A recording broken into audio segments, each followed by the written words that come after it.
SEMA, without all persons having business herein, give attention, draw near, and they shall be heard. God save these United States, the state of Michigan, and this honorable court. Welcome. Please be seated. Good morning.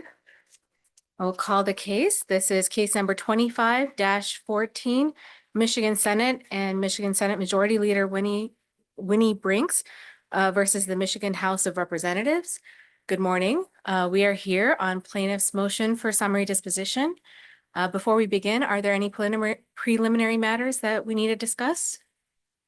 Your Honor, the only item I was going to note is that the House's response to the complaint is technically due tomorrow. This is obviously the response to the motion for summary that we were briefed out in expeditious fashion. So I just didn't know. I didn't want the court to think we're trying to get the last word in by submitting our own motion tomorrow, or how the court wanted to address that. Have you spoken with opposing counsel about? Okay. That's sort of this morning, Your Honor. I mean, as our pleadings indicate, we think this should be resolved expeditiously. If you deny us relief, you can dismiss our complaint, and that'll give us a final order that we can appeal. Same thing, if you grant us relief, that'll be a final order that they can appeal. So we just don't want to prolong this. I think it's in every party's interest that this be resolved expeditiously. If I deny the motion for summary disposition, that wouldn't be a final order though, would it? On your, You could, under the court rules, as I understand them, grant summary disposition for the defendants at that point, give us a final order. okay, so grant summary disposition under I-2.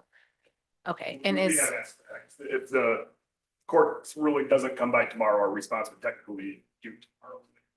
So we're happy to file something. I just didn't know how the court wanted to treat I that. can guarantee you that the court's response will not be coming out tomorrow. It'll take at least a little bit more time than that.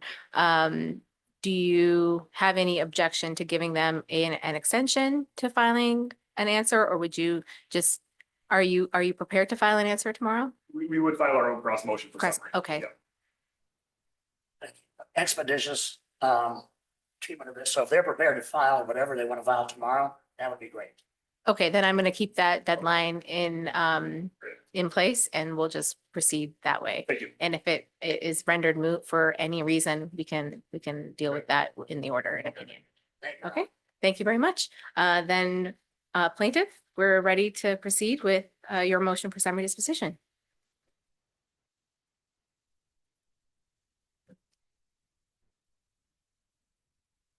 Good morning, Your Honor. May it please the court, Mark Brewer and Rowan County Bear of Goodman Acker for the plaintiffs in this matter. The plaintiffs are entitled to mandamus in this matter.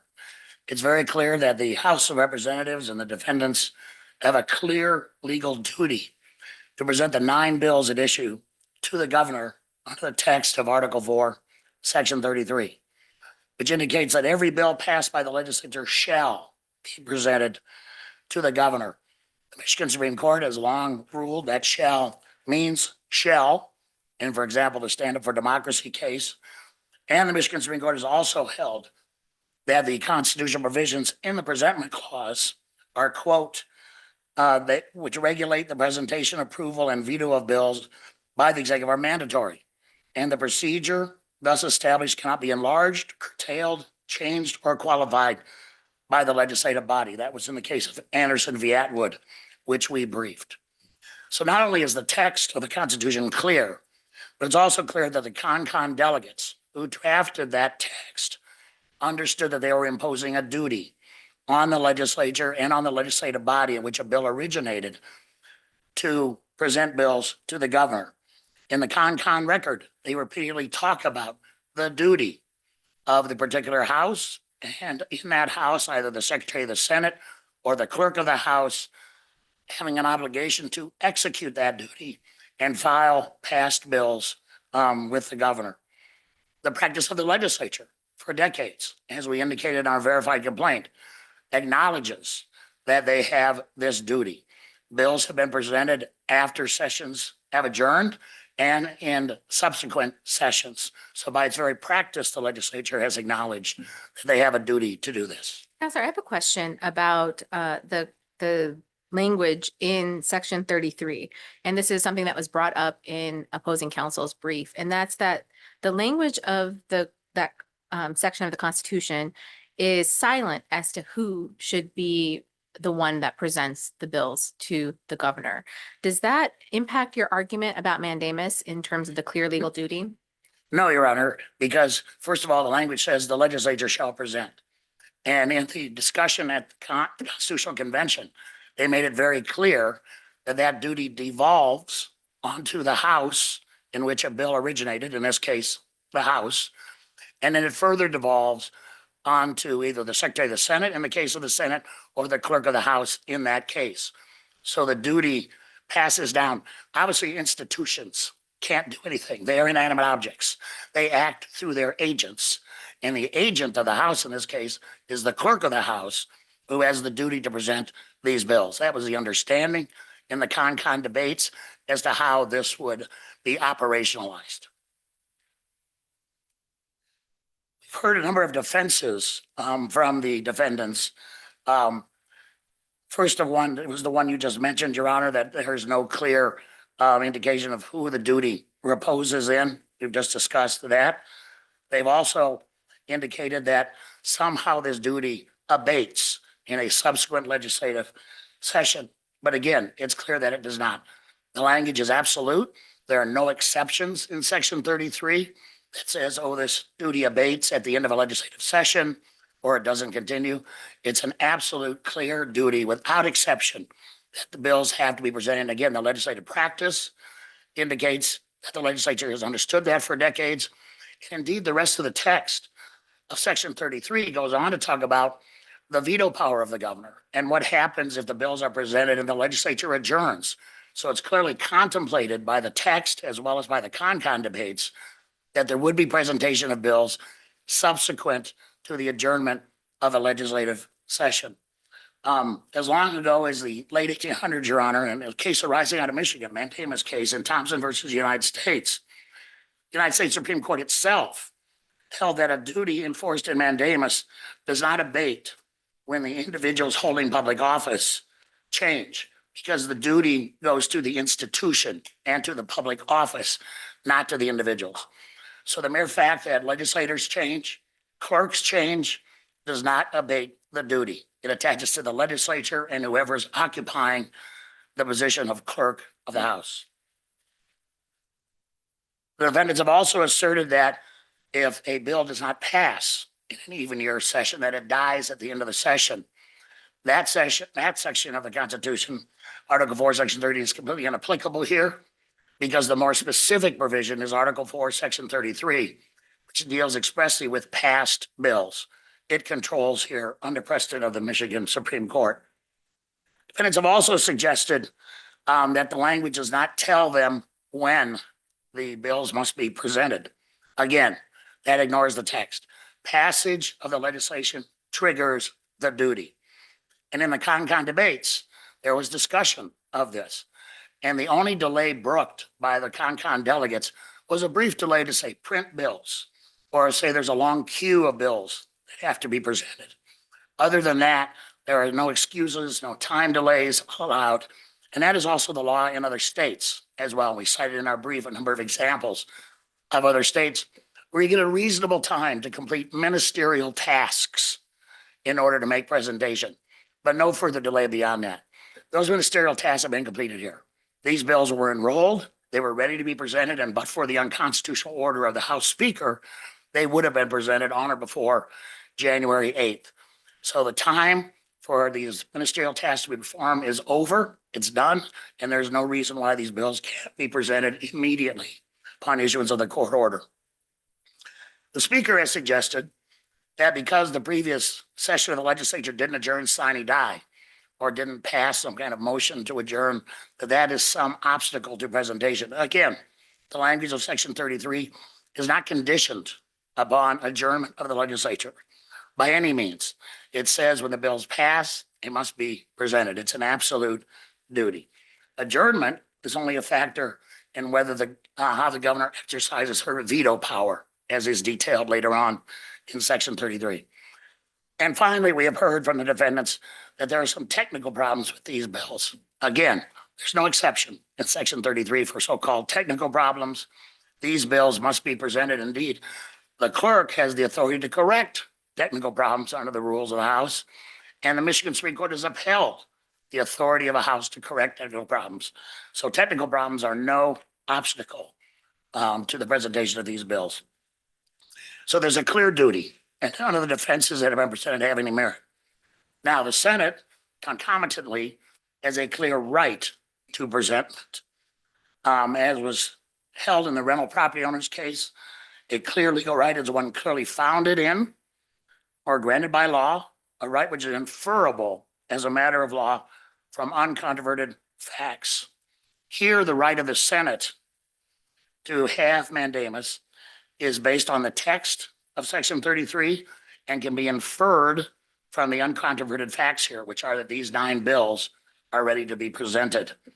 In Anderson v. Atwood, the Michigan Supreme Court nearly a century ago recognized that there was a right to bring a mandamus action to enforce the provisions of the presentment clause. Then it was located in a different portion of the state constitution. But the delegates to the Constitutional Convention were aware of the Anderson case and adopted its approach. They didn't reject its approach when they continued the language of the presentment clause in the current Constitution. So the Senate satisfies the second element of mandamus, that it has a right to have these bills presented. Clearly, the duty is ministerial, that is recognized in the House rules and otherwise. So all the elements of mandamus are satisfied here. We'd also, and we've cited these in our brief, a number of other states have been confronted with similar circumstances under their presentment clause. In Brewer v. Burns, the Arizona Supreme Court recognized the right in that case of the Arizona governor to enforce its presentment clause by mandamus. In the case of Campaign for Fiscal Equity versus Marino, the New York Court of Appeals, the highest court in that case, in that state, recognized the right of a private party to enforce the right of presentment through a mandamus action. And finally, Your Honor, on this point, our Supreme Court in the Bowserman case recognized that having a legal obligation, which is unenforceable, is what they call a ghost in the law. So it's very clear that there's a duty here, but lacking the right to enforce it leaves it as a ghost of the law and an empty letter. So for all these reasons, the Senate, I think, clearly has a right to mandamus here.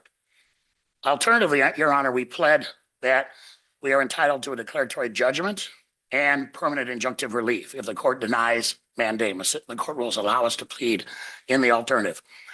Plainly, there's an actual controversy here between these parties. They dispute over whether presentment must occur. And we believe, for all the reasons we've already indicated, that a declaratory judgment can and should issue, indicating that there is a duty on the part of the House to present these bills.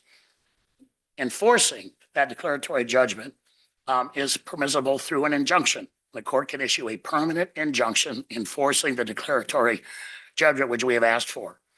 And as we have detailed in our pleadings, and as you can see from the amicus briefs, all of the elements required for permanent injunctive relief are satisfied here. There is irreparable harm per se because we have a state constitutional violation. There is irreparable harm to hundreds of thousands of public employees in this state who are suffering from high medical costs, to corrections officers who are being denied the right to have a pension, and to debtors in the state who are being denied exemptions, which would help protect some of their assets during bankruptcy proceedings. So the irreparable harm here is quite clear. It's in the public interest to issue that injunction.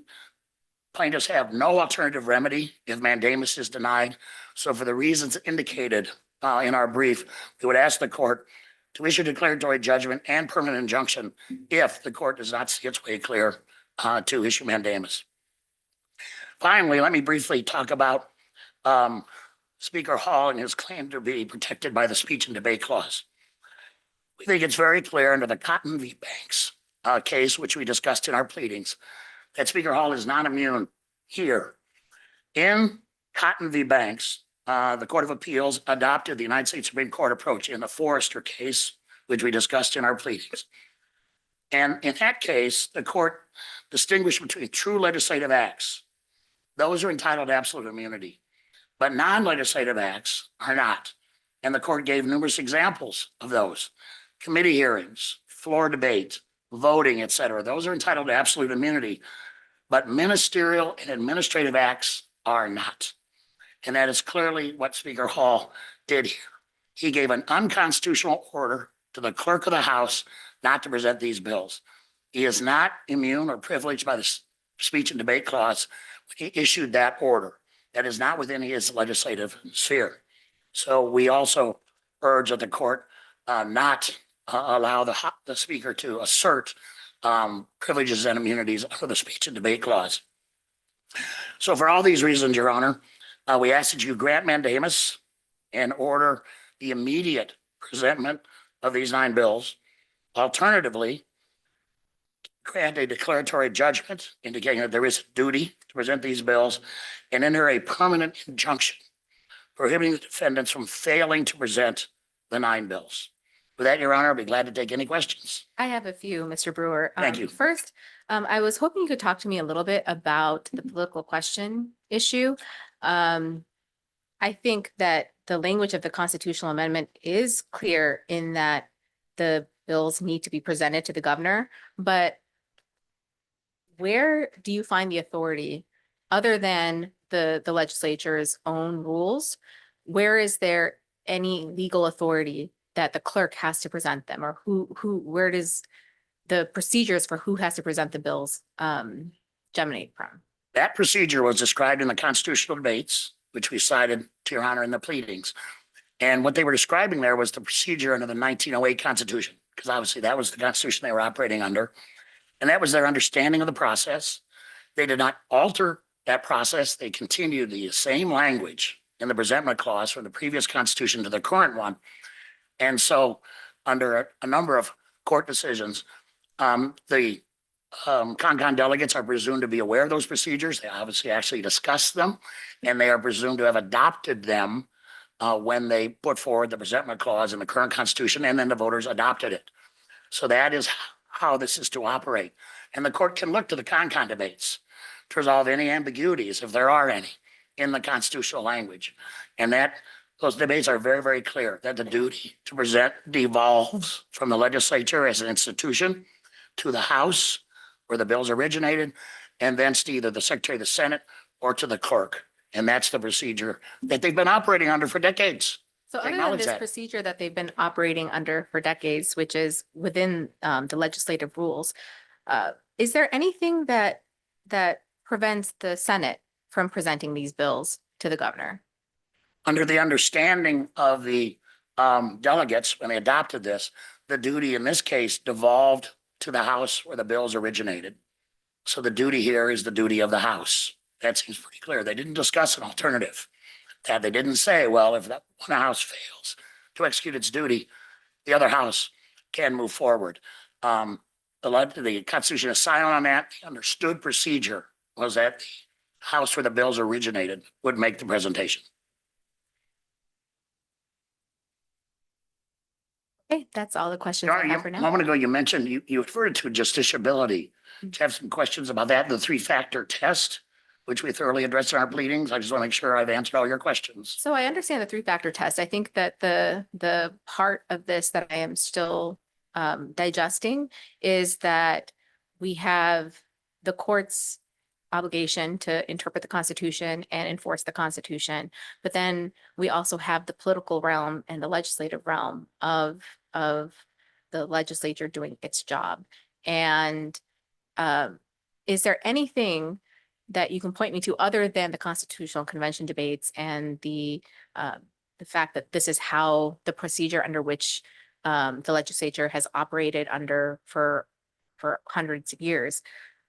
Is there anything that, because my understanding is that the legislature is free to change its rules as it sees fit. So, and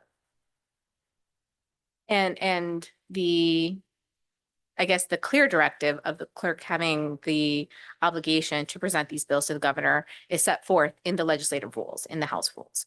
Yes, Your Honor, we're not here to enforce the legislative rules. I want to be very clear about that, and our pleadings are very clear about that. We cite the rules and legislative practice as reflecting the legislature's understanding and its acquiescence in that construction of the Constitution. So the legislature can change its rules, but even if the rules were silent, the clerk of the House would have a duty to present these bills to the governor, even if the rules were completely silent about that, because that's what the text of the Constitution says. And that was the understanding of the CONCON delegates when they wrote that text. So, but the text of the Constitution doesn't mention the clerk, correct? It just mentions the legislature. It doesn't even draw a distinction between the House and the Senate, which was why I asked. Right. Is there, I know that there isn't a historical precedent for doing it, but is there a impediment to the House presenting these to the governor? Well, I I mean, mean, the barrier would be what the delegates to the Constitutional Convention, and they described the procedure that they were embodying when they wrote Article 4, Section 33. And their understanding of that duty was that, again, it devolved to the House where the bills originated, and for the clerk or the Secretary of Senate, respectively, to make that presentation. That's what, when we look to enter in the Constitution, that's what we look to. And again, your Honor is adverted to the political sphere. We are in the ministerial sphere here. There's nothing political about this at all. These bills were passed, they were enrolled, they are ready to go. And they could have been walked over on January 8th and presented to the governor. So we're not in any kind of political or legislative sphere. The speaker, as I indicated, was completely out of bounds, giving that order to the clerk that you shall not present these to the governor. It's the duty of the clerk, the Constitution, and that was an unconstitutional order on the part of the speaker. Mr. Brewer, do you know on what date the legislators for the current session were sworn in? The legislature assembled on January 8th. And as you can see from the legislative record, matter of fact, I have a summary of it, if your honor is interested, and I have copies for council. That day on January 8th, the legislature assembled at noon. Before noon, 19 bills, which have been passed in the prior legislative session, were presented to the governor. After noon, with the new legislature adjourned, there were an additional 69 bills, which were presented to the governor, despite the fact that a new legislative session had convened, despite the fact the defendant's argument that we have no duty. The clerk's office continued through the afternoon of January 8th, presenting bills to the governor. And but for the illegal order of the speaker, these 9 bills would have been presented as well. You know, I would be interested in looking at Yes, that. your honor. This is not new evidence. It's simply a summary of what you'll find in the legislative record. Yeah, I tender this. Thank you.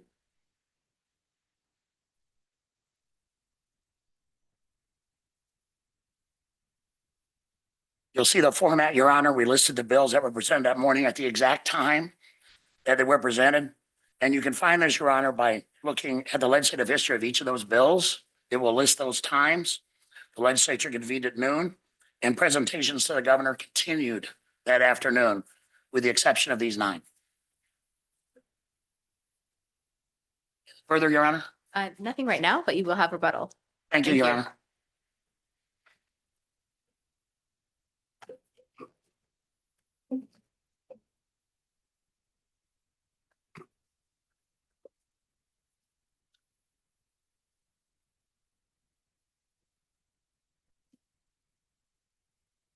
Morning, Your Honor. May it please the court, Kyle Asher of Dykema Gossett, along with my colleague Steve Liedel, on behalf of the House of the Representatives for the 103rd Michigan Legislature and the Clerk of the House for the 103rd Legislature. Morning. The relief that the Senate asked this court to grant today is truly unprecedented. From our research, it's the first time in Michigan's nearly 200-year-old history that one body of the legislature has asked the court to intervene in a dispute with another body of the legislature. It's the first time in Michigan that someone's attempted to compel a new body of the legislature to carry out the business of an old body of the legislature. We're unaware of any instance where any court has ever ordered any legislature to actually present a bill to the governor, much less a bill that was passed by the prior legislature. And contrary to the Senate's implications, not a single one of the cases cited in their briefing actually award the relief that they ask you to grant here. And that's for the judicial branch to take the extraordinary step of ordering the legislative branch to present a bill to the executive branch. So there's a lot of issues with the Senate's arguments and a lot of ways that this court can dispose of this case, from justiciability to rightness to standing. But if the Senate clears all those hurdles, then to grant the relief that the Senate asked for, that's for defendants to, quote, be ordered to present these bills immediately, I don't think there's any dispute that this court would have to break new ground in several ways. To start, it'd have to find that Article 4, Section 33 of Michigan's Constitution requires someone to present bills to the governor. And if that's the case, this court would then have to extend that duty to find that someone in the new legislature has this duty to present bills that the new legislature was never involved in. How do you respond to plaintiff's argument that if the court doesn't find that someone has a duty to present the bills, that you in effect have a ghost provision of the Constitution that has absolutely no teeth?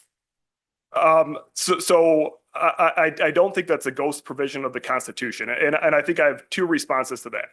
So the first response is that no matter how you read the Constitution, whether it's to require the current legislature to present bills passed by that same legislature, which we're not saying is not a correct reading. We're not really taking any issue on that. But the issue that's before you on a mandamus claim is whether there's a clear legal duty for this current legislature to present bills passed by the prior legislature. Can you point me to any authority to support the proposition that it doesn't have that authority or that obligation? So I think a good example, Your Honor, and it's not from Michigan, but it's actually a case cited, relied pretty heavily on by the Senate, is the Campaign for Fiscal Equity case out of New York, which the Senate cites the claim that a refusal to present violates the Constitution. And so they're sort of very similar to here. A Senate bill was passed by New York's legislature in 1994, but it was never presented to the governor before that legislature adjourned. And so after that legislative session had ended, the plaintiffs requested both one, a declaration stating that the bills should have been presented to the governor, and two, an order directing the new legislature to actually present that bill. And so the court did declare that presentment's required under New York's Constitution, notably without ever stating that that duty extends to the new legislature. But it then declined to take the second step of ordering that new legislature to actually present the bill. And in doing so, it cited another New York case, King versus Cuomo, that also involved a bill that was not presented before the legislature adjourned. In the pages of Cuomo cited by Campaign for Fiscal Equity, the court explained that, quote, the bill in question had lapsed when the 1990 session of the legislature ended, and, quote, resuscitation by judicial decree in the fashion requested would be a disproportionate remedy and would wreak more havoc in society than society's interest and stability will tolerate. And so citing that situation in Cuomo, while Campaign for Fiscal Equity said the prior legislature should have presented the bill, it declined to do exactly what the Senate asked you to do here. That's to order a bill that had lapsed from a prior legislature to be presented to the governor. And again, that's entirely consistent with what we're saying here. We haven't asked you to rule that the Constitution allows a current legislature to withhold bills passed by that same legislature, or that the 102nd legislature should not have presented the bills to the governor. Although again, given the mandamus standards, I think that's still an uphill battle for the court to actually issue relief in that instance. But what we have said, and all that matters here, and that's consistent with the New York court's refusal to resuscitate a bill from a prior legislature, is that the 103rd legislature lacks any clear legal duty to present a bill passed by the 102nd legislature. And so I have a question, going to these bills that were presented to the governor after the 103rd legislature had been sworn in, had convened. Does your argument then, what would be the legal authority for these bills being presented? If everything lapsed from one session of the legislature? I do want to be very clear on that point, and we do dispute that happened. So that's notably, that's not anywhere in the Senate Journal, which is what the court would look to. And we presented the affidavit of Scott Starr, who is the 103rd clerk for the House of Michigan Representatives. And he said explicitly in his affidavit, which is attached as an exhibit to our response, is that after the 103rd legislature convened, the clerk did not present a single piece of legislation to the governor. And so that is a highly disputed fact, I think, that, I've not had a chance to look at what Mr. Brewer presented there. And again, mandamus cannot lie when there are disputed facts. That's sort of bedrock law in Michigan. And so our position is that no bills were passed presented to the governor after the 103rd legislature convened. So just sort of getting back to, how this court would have to break new ground. We've touched on some of this, and I think Your Honor touched on some of it during counsel's presentation. But the court would, in addition to having defined for the first time that this duty does extend to a new legislature, the court would then have to identify who the Constitution requires to present these bills. And the Constitution, as you noted, is entirely silent on that point. So the Senate has said today that it's the legislature or the clerk. But if you read the text of that constitution, it doesn't even say the legislature. It says every bill passed by the legislature shall be presented to the governor before it becomes law. Never says who has to present the bill. To issue the relief, this court would then have to create a judge-made deadline as to when the bills actually have to be presented. Does the court have the authority to read a reasonableness requirement into the Constitution? So Your Is it Honor, silent as to time? so I would refer you to, and I apologize, the case is not cited in our brief. It's Gilbert versus Gladden. It's out of the New Jersey Supreme Court, and it's 87 New Jersey at 287 to 88. Can you say that again, please? It's 87 New Jersey at 287 to 288. And if I recall correctly, I believe it's footnote 4 out of that opinion. But the court there discussed really the extreme problems that would come into play if there is a reasonable standard put in there. And you've mentioned the political aspect of what we're looking at here.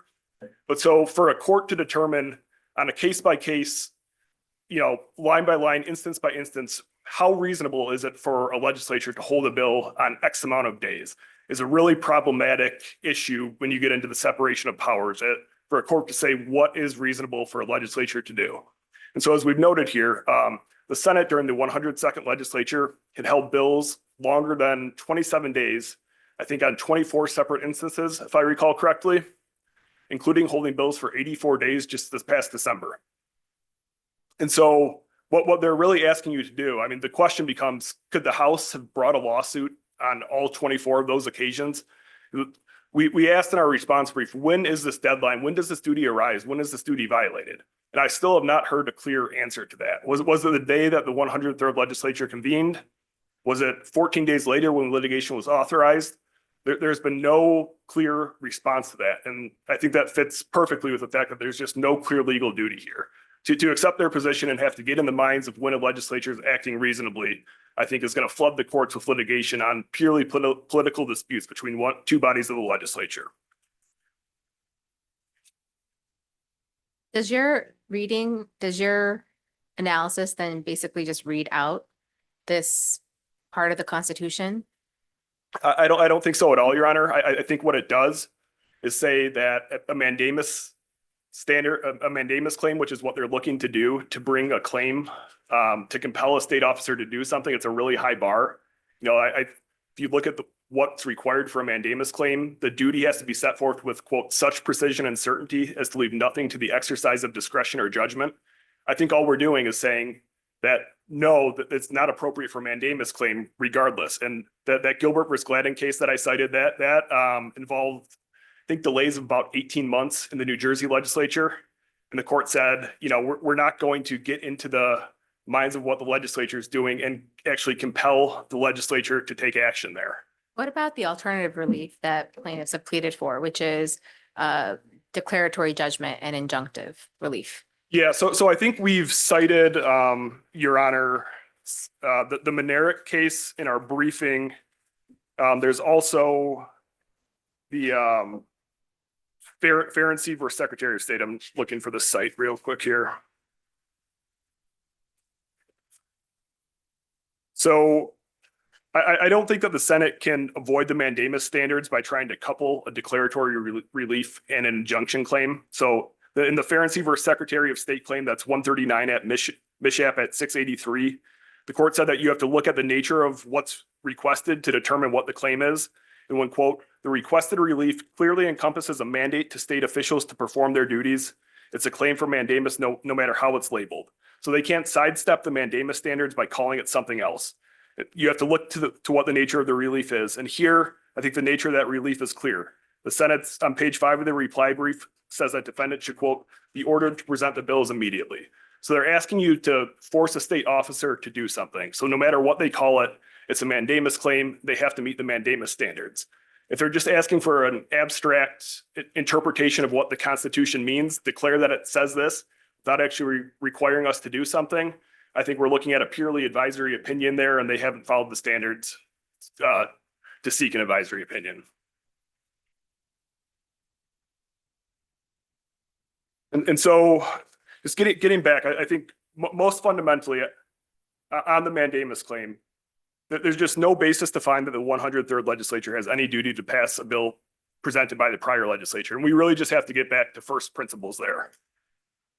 Legislatures are not continuing bodies. Each legislature lasts for 2 one-year sessions, and at the end of those 2 years, the old legislature's business ceases to exist. That old legislature can't bind a future legislature, and we simply have not seen any authority that would support that. I looked at the authority that you cited in your brief, and those cases dealt with a legislature trying to tie the hands of a future legislature from amending a law or enacting new law. That's not what this situation is, right? This is business that was finished, and now you have this constitutional mandate to present it to the governor. It's not asking there is no argument that this would bind the current legislature from looking at these statutes and amending them or doing something else with them, correct? I think it's forcing the current legislature, who again did not vote on these bills, had no involvement whatsoever when it came to these bills, to take an action, and that's to present these bills that it had no involvement in. And so as we've said, I mean, it would have been, the clerk for the 102nd legislature was directed to take this action on December 23, 2024. So there's ample time for that clerk to present the bills. And if the Senate was really concerned, and it's brought emergency litigation that resulted in our, briefing, this issue within 3 days, it could have brought that emergency litigation within that time period. And for whatever reason, the Senate failed to do so. For whatever reason, I don't know what that reason is. The past clerk failed to present the bills, but the remedy is not to then force the current clerk, who under the House rules has a duty, has an obligation under the House rules, which again, as we've talked about, aren't justiciable. We can freely set those aside. But the only obligation under those rules is to present bills that are passed by that legislature, not a prior legislature. What is your response to all the instances cited in the plaintiff's brief where the next legislature has presented bills that were passed by the prior legislature?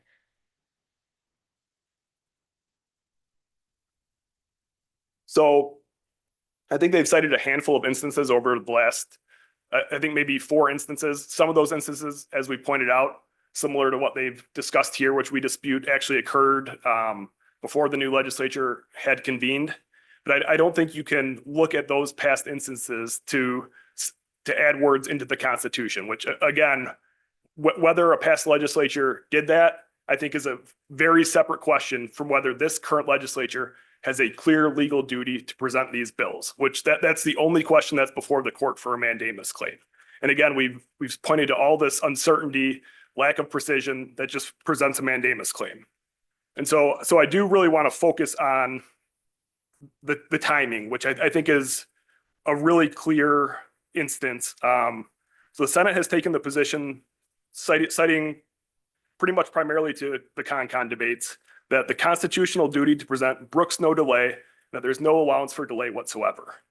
But I think simply saying that just does not make it true. So Article 4, Section 33 includes some very explicit and detailed deadlines. It requires, for example, that a governor shall have 14 days measured in hours and minutes. So getting that granular down to the minute to consider a presented bill. But when it comes to presentment itself, all the Constitution says is that every bill passed by the legislature shall be presented to the governor before it becomes law. There's simply no deadline there, and that's important for 2 reasons. So the first is that, as courts and treatises have explicitly said, it leaves discretion to the legislature on when to present. And again, mandamus is inappropriate when anything is left to the exercise of discretion or judgment. So in the Gilbert versus Gladden case that I cited, that I mentioned, in response to some 18-month delays in presentment, the New Jersey Supreme Court interpreted its Constitution's similar language to hold that, quote, the timing of such presentment is discretionary, and a rule or practice delaying presentment is well within the legislative prerogative. The West Virginia Supreme Court has said that, quote, the section which requires every bill to be presented before it becomes a law prescribes no time within which it must be so presented. That's State versus Heston, 137, West Virginia, 375. And we cited Sutherland's, which says that, quote, the timing of such presentment is discretionary, and delaying the presentment according to either rule or practice is left to the legislature. And so the Senate brought up the Brewer versus Burns case out of Arizona today, and I'm glad they did. So in that case, unlike our Constitution, the court there noted that Arizona's Constitution expressly does include a temporal deadline on when to present. And the court then distinguished that language from constitutions like Michigan, stating that, quote, many state constitutions say nothing about the timing of presentment other than indicating it must occur sometime after passage. And it expressly recognized that those, quote, other state courts in construing presentment clauses that lack any specified time requirement have not interpreted their constitutions as requiring prompt presentment of bills to the governor. That's 222 Arizona at 241. And even then, after finding that this distinguishable language in Arizona's constitution is best read to require the Arizona legislature to promptly present bills, the court still did not grant the relief that the Senate asked for here. It found that the issue was a, quote, good faith dispute between the political branches of government, that the governor, quote, unnecessarily involved the court further in this dispute among the political branches, and it therefore, quote, declined to grant the relief the governor requested. And so I think it's really telling that the cases that the Senate, best cases that they can come up with to support their argument between this, Brewer, and Campaign for Fiscal Equity have expressly rejected the relief that the Senate asked you to grant here. And the second point, with the lack of any temporal deadline, relates to ripeness. So as we mentioned, the Senate authorized this litigation just 14 days after the 103rd legislature convened. It sued just 12 days after that. We laid out that table in a response to the amicus briefs, where there were at least 24 instances during the 102nd legislature when the Senate, under its current majority leader, held bills for 27 days or longer. That includes holding bills for 84 days before presentment just 2 months ago. And so we still, again, as we had just discussed, I think that puts a court in a very difficult position to draw a deadline as to when presentment's required when the Constitution doesn't include one, and then to have to step in on a case-by-case basis and say, well, this legislature is holding it for 21 days, so that's too long. Again, we're still well within when the Senate, how long the Senate took in its 84 days to present the bills just months ago. And so I just have not heard a clear answer to how this case is ripe as of now. Pointing again to the Gilbert versus Gladden case, to make that determination, that court said would, quote, obtrude the judiciary into the legislative process and require courts to make political value judgments. And that court declined to do so, stating that, quote, a more blatant breach of the separation of powers is difficult to imagine. Under your interpretation, though, is it your argument that the legislature can just hold the bills indefinitely and not present them? And doesn't that eventuality run afoul of the clear language of the Constitution? So my argument, Your Honor, first of all, is that the 103rd legislature has no duty to present a bill passed by a prior legislature. So assume, I'm not saying that I'm ruling this way, but assume that I don't agree with your analysis on that. And that I find that the text of the Constitution and the statutes that we're working with don't impose any kind of limitation. What is your argument in terms of what the obligation then is and what the outer bound of that is? But my answer to that, again, is that I really want to focus on this lens that we're viewing this case from, which is under a mandamus standard where nothing can be left to the exercise of discretion before you're going to compel a state officer to do something. And I think clearly there is no clear legal duty that rises to that standard, regardless of what you or I or the Senate would think the best reading of the Constitution is there. And in that Gilbert versus Gladden case, that's exactly what happened there. But you do agree that interpretation of the Constitution is a justiciable issue. Like that is within the confines and parameters of my judicial role. Yeah, I do believe, yes, I don't dispute that the court can interpret the Constitution.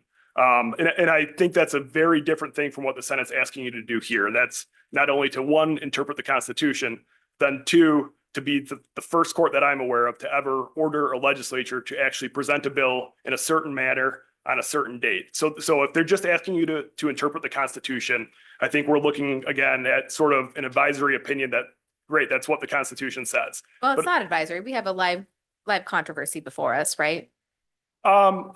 Somewhat debatable. I mean, I think the speaker on the date the complaint was filed, the speaker said he was still in the process of reviewing what presentation required of him. And again, that was well within, the 84 days that the Senate had just waited there. And so I think there is a very serious question as to, okay, when do we get this case or controversy in these situations? How many days can pass before we do have a case or controversy? So I do think that the only plausible reading of a constitutional provision that does not say when a bill has to be presented is what courts have said, and that's the New Jersey case again, is that the timing of such presentment is discretionary and delaying the presentment is within the legislative prerogative. And that means that not only is mandamus inappropriate, but if there's no deadline to present the bills, it also means that the House is not in violation for failing to meet a non-existent deadline. And if that's the case, the claims aren't right. The next point on the mandamus that we've discussed is who has a duty to present the bills. There's been some confusion here. So paragraph 7 of the Senate's complaint says it's Clerk Scott Starr of the 103rd Legislature. Paragraph 25 says the House has this duty. Paragraphs 40 and 46 say defendants have this duty. Page 2 of the Senate's reply says it's a duty to the entire legislature. Other amici have said it's the Speaker who's violating a duty. Well, the House acts through its employees, right? Yeah, I don't think there's a Yeah. dispute there, but I do think there's a dispute as to who this duty actually falls to. And so today we've heard that this duty falls on the clerk. But again, the Constitution doesn't say that. While the House rules for the 102nd and 103rd Legislature admittedly delegate this task to the clerk. Let me ask you the same question that I asked plaintiff's counsel a while earlier. Looking just at the Constitution, what is there to prevent the Senate themselves from presenting these bills to the governor? Your Honor, we have not thought through that question. The Senate has not tried to do that today. I would imagine that there would be some dispute as to whether the Senate attempting to do so is proper. And that's, I think my first argument to that would again be that we're now in the 103rd Legislature, and the rules in the House and Senate, which again are not justiciable, but those fall on the clerk of those houses to present bills that are passed by the current House and the current Senate. And so I do think there would be some exceeding of their authority if they attempted to do so here. So again, it was the clerk of the 102nd Legislature who was directed to present the bills on December 23, 2024. He never did so for whatever reason, and there's just no basis in the Constitution or the legislative rules, much less a clear legal duty, to transpose this duty to the clerk of the 103rd Legislature, who the 102nd Legislature never directed to present the bills. Is there any authority for that or just your reading of it? Any authority for what, Your Honor? I apologize. For that the work of the 102nd Legislature, that's still not pending, but that is still there, doesn't carry over. I think, 103rd. I think Article 4, Section 13 of the Constitution is good authority there. The Attorney General opinion from 1981 to 1982, I think that's number 6,114, that mentioned that bills pending at the end of an even year do not carry over into an odd year. But there's a difference between bills that are pending and bills that are passed, right? Because I was looking at that Section 13, and that is the distinction of the language that struck me, and I think it's what that plaintiffs pointed out as well. There's a difference between legislative work that is pending versus bills that have been passed and have gone through the legislative process and now are awaiting presentment. So yeah, and again, I think we just really have to go back to sort of first principles as to what our legislatures are. They are not continuing bodies. Our Constitution has set each legislature up to last for 2 one-year sessions.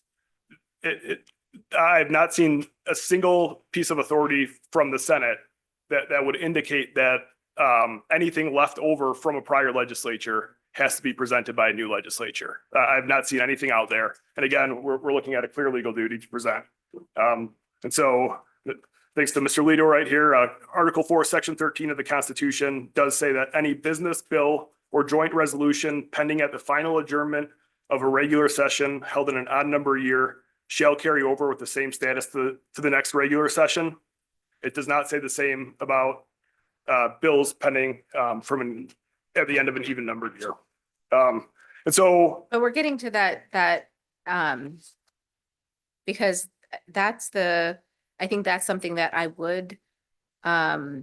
have a question about. What is the difference between pending versus not? Because I think Mr. Brewer's argument in his brief was that these bills were no longer pending. They, as that's been interpreted previously, like this isn't something that had gone halfway through the legislative process, but was waiting more a final vote or et cetera. Like these bills had been passed on by both houses of the legislature, and the only thing left was presentment to the governor. So then you have this constitutional section, section 33, which says, okay, once the legislative process is over, this is what must be done, which is presentment to the governor. So can you speak at all about pending versus like my interpretation of pending versus not pending in that circumstance? So two responses. I think it's the difference between one, a bill, which is obviously not enacted by the governor, and two, a law. And I think that sort of folds nicely into the standing analysis here.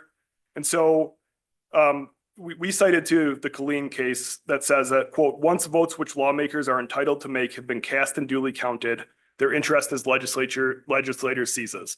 And so I don't think there's any dispute here that the votes were cast and counted. But so in the cases cited by the Senate, like Brewer or Campaign for Fiscal Equity, the lawsuits there didn't arise from the legislatures claiming harm. So in Campaign for Fiscal Equity, the asserted harm was that retaining bills, quote, effectively blocked executive action in approving or vetoing them. And Brewer involved the lawsuit brought by the governor asserting the same harm. And so I think that's sort of where we're at. The legislative process is over. And if anybody wants to claim harm, I think it will be the governor who hasn't gotten the bills. But I think there's a very good reason. First of all, those lawsuits didn't work. That dovetails into the standing Yeah. argument. Those lawsuits didn't work that were brought by the governor. And in fact, Brewer noted that the governor, quote, unnecessarily involved the court further in this dispute among the political branches. So that's likely one of the several reasons we don't have the governor sitting at the other side of the table here. Not to mention, as we noted, the issues with some of the bills that would prevent them from becoming law, even if they were signed by the governor. I do want to touch on justiciability because, again, I think it's pretty telling that this is the first time that we've had one body of the legislature that we've seen, at least in this expedited time frame, coming to the court in a dispute that's purely with another body of the legislature. And I think that shows that this is a legislative dispute. And so the Senate cites the House Speaker case, and we've discussed this, which I generally read their argument to mean that because the case involves an issue of constitutional interpretation, the judicial branch should decide it, and it won't involve any infringement on the legislature. But again, the Senate's not just asking this court to interpret the Constitution. It's asking this court to order the House to present a bill in a certain manner on a certain date in an area that doesn't say who should do that. And so as we've noted, the New Jersey Supreme Court's found that this involves a non-justiciable political question. The Arizona court in Brewer denied mandamus in that case, concluding that it was a, quote, good faith dispute between the political branches of government about their respective roles in Arizona's lawmaking process. And the Senate's really just doing the same thing here. I've seen no authority where one body of the legislature in Michigan has involved the court in a dispute like this, in a purely legislative dispute. And as Justice Clement put it in League of Women Voters, courts do not serve, quote, as the arbiter of disputes solely between branches of governments to which it is co-equal, not superior. Just briefly, I do want to touch on service to the Speaker and the Senate's arguments there. So the Constitution says that, quote, senators and representatives shall be privileged from civil process during sessions of the legislature. The Senate's only attempt at service was to leave pleadings at the Speaker's office on a day that the legislature was in session while the Speaker was not there. So this is not an issue of the Speaker seeking to evade service as the Senate claims. It's an issue of the Senate ignoring that the Speaker was privileged from civil process under the Constitution.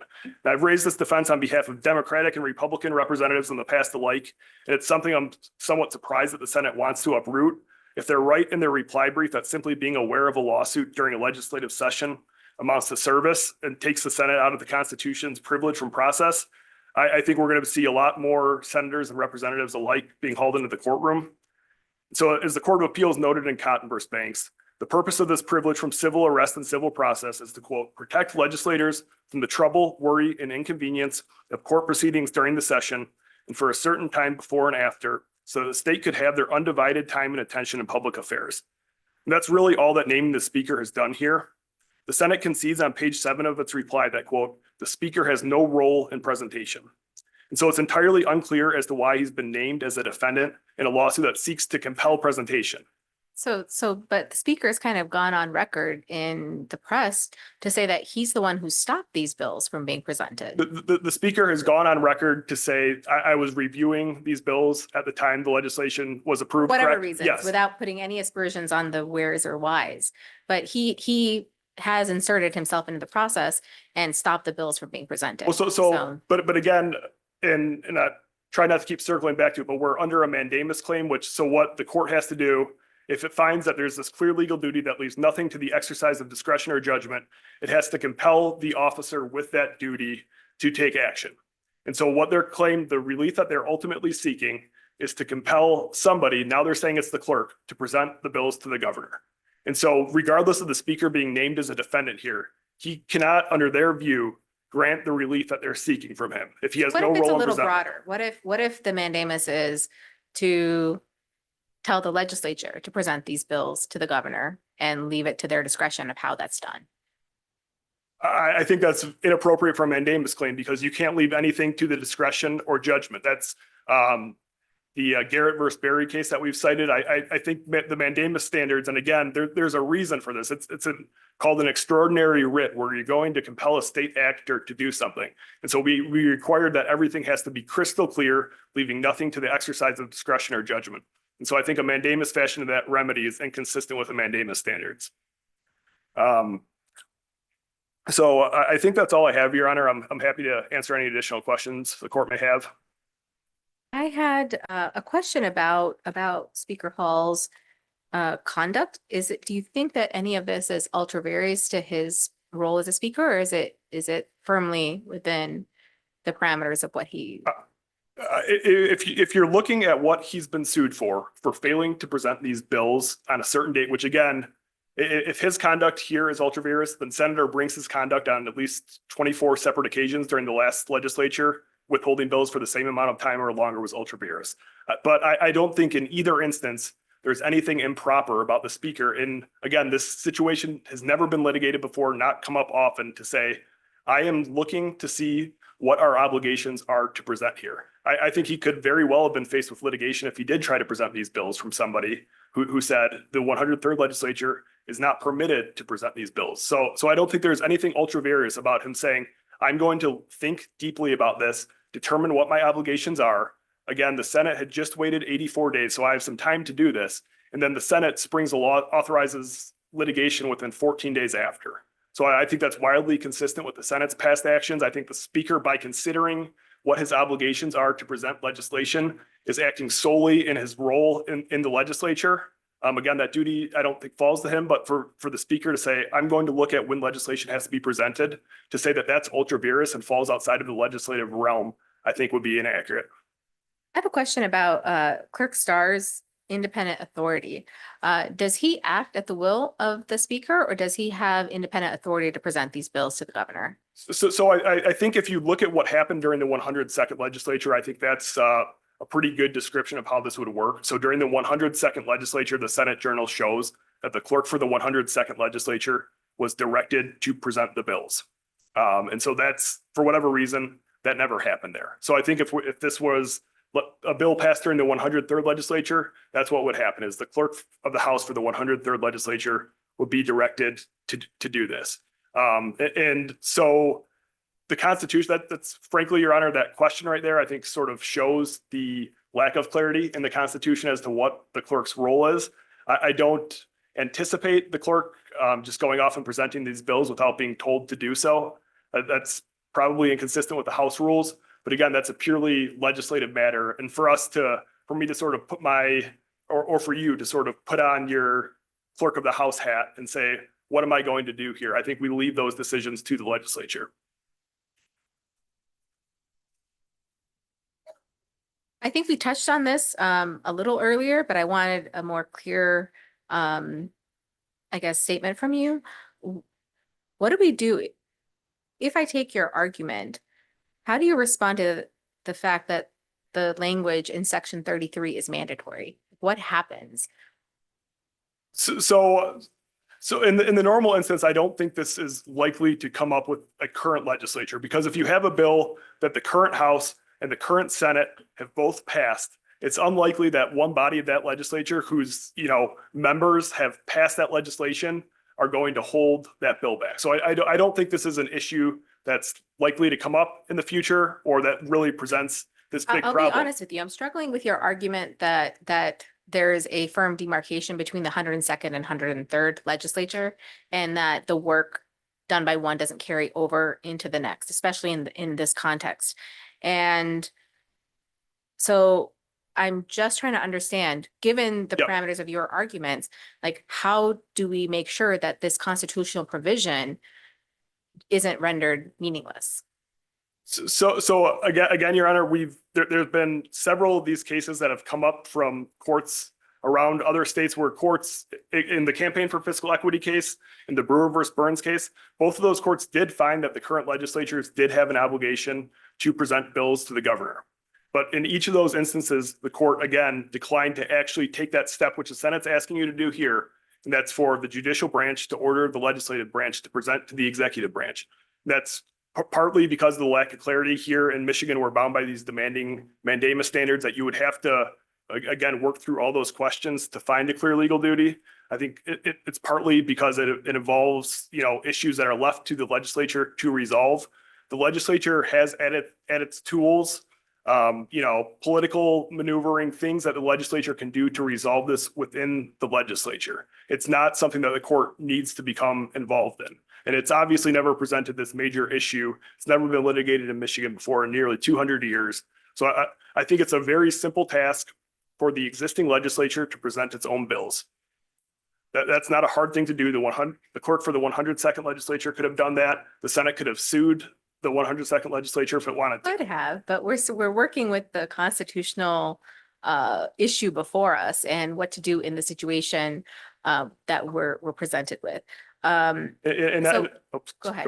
Yeah, and I think candidly, Your Honor, I think out of respect for the other judicial branches, I think the best thing for a court to do in a situation like this is what every other court that has been cited in the Senate's briefing and in our briefing, the New Jersey Supreme Court in Gladden has done, and that's nothing. It's a legislative problem between two bodies of the legislature to resolve. I'm going back to the language of section 33, and we talked about the fact that there isn't a time limit or time put into the language of the constitutional provision. Now, we talked about possibly reading and the problems with reading a reasonableness requirement into it.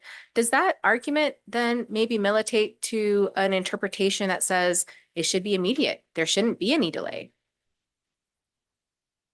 Can you say that again, Your Honor? I'm sorry. Yeah, so we're talking about this constitutional provision, Yeah. and we have the issue of the fact that there is no time limit within it. And we talked previously, earlier in your argument, about the reading a reasonableness requirement into the constitutional provision to give it effect.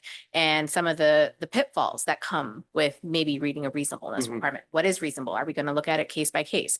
Does that then militate towards reading this constitutional provision to give it effect, to give it teeth, that the time limit should be immediate, that it should be a immediate presentment, and that should be how this provision should be interpreted?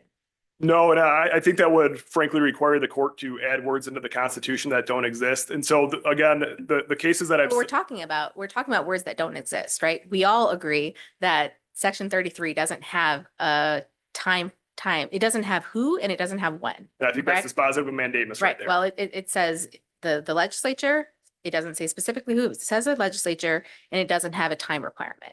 But we're also not in the business of making an entire constitutional provision nugatory. So as a court, if I'm going to be looking at how to give effect to this constitutional provision, we talked about reading a reasonableness requirement and the pros and cons of that.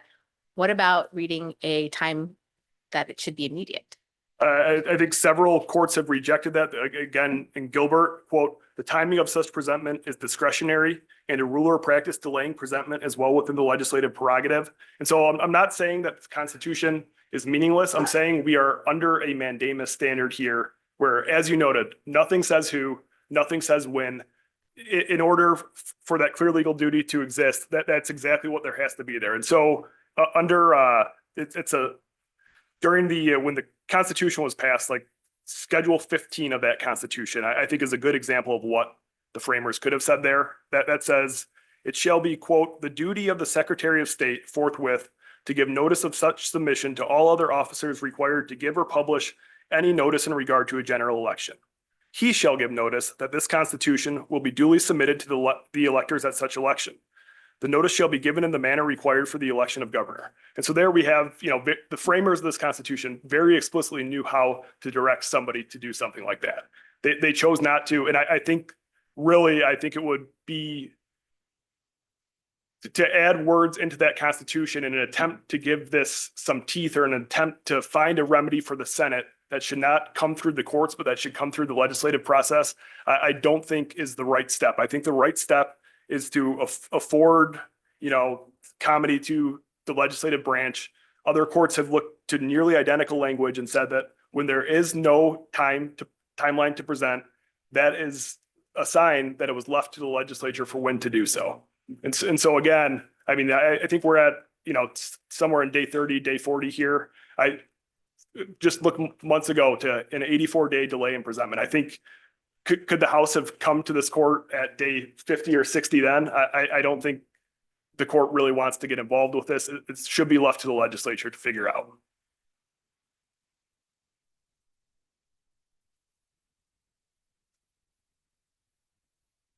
And legislatures can reconsider past bills. Bills can be unenrolled and have been, so the court can't limit that plenary authority. I would add that as well. So thanks to Mr. Lito. Okay. If there are no further questions, Your Honor, I would ask, as we did note, we did ask for dismissal under I-2 as well. I think this is just frankly an issue that's ill fit for a mandamus claim. So we would ask that the case be dismissed. Thank you, Your Honor. Thank you.